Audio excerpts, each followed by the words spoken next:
हाय मित्रांनो, तर आज मी एक नवीन रेसिपी बनवणार आहे। आज मी बनवणार आहे कांदे भजी। कांदे भजी मी कसे बनवणार आहे, माझा व्हिडिओ तुम्ही पूर्ण बघा। मी 2 साईजचे मोठे कांदे कापून घेतलेत पातळ, 8-10 हिरव्या मिरच्या कापून टाकल्यात त्याच्यामध्ये मी। आता थोडंसं जिरं टाकणार आहे त्याच्यामध्ये मी, अर्धा चमचा हळद टाकणार आहे।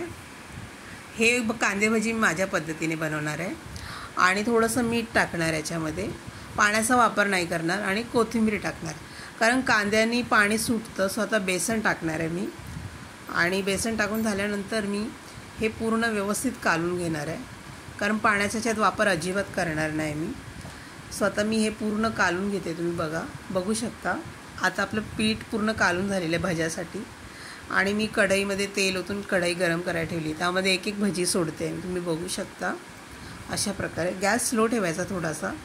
आता आपले भजी रेडी झालेले आहेत, तुम्ही बघू शकता। अशा प्रकारे आपले भजी एकदम रेडी झालेले आहेत, तर मी भजी थाळीत काढून घेणार आहे।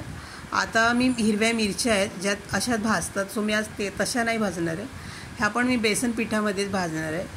जे कांद्याचं बेसन पीठ राहिलं होतं थोडं त्याच्यामध्ये, स्वतः हे पूर्ण मी त्याला मॅरिनेट करून घेतलेलं आहे। ह्या मिरच्या पण मी तळून घेते तेलामध्ये, साईडला भजी पण आहेत। सो आणि आता आपले भजी आणि मिरची रेडी झालेली तुम्ही बघू शकता। अशा प्रकारे स्वतः मी खाली काढून घेणार आहे भजी आणि मिरची, ती हिरव्या मिरच्या ज्या खाण्यासाठी तळल्या होत्या त्या एकदम।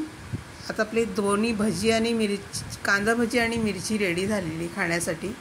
सो याच्याबरोबर मी पाव घेतलेले आहेत। सो आजचा नाश्ता माझा हा आहे, भजी पावचा। व्हिडिओ आवडला तर प्लीज लाईक शेअर सबस्क्राईब करा, कमेंटमध्ये मला नक्की कळवा।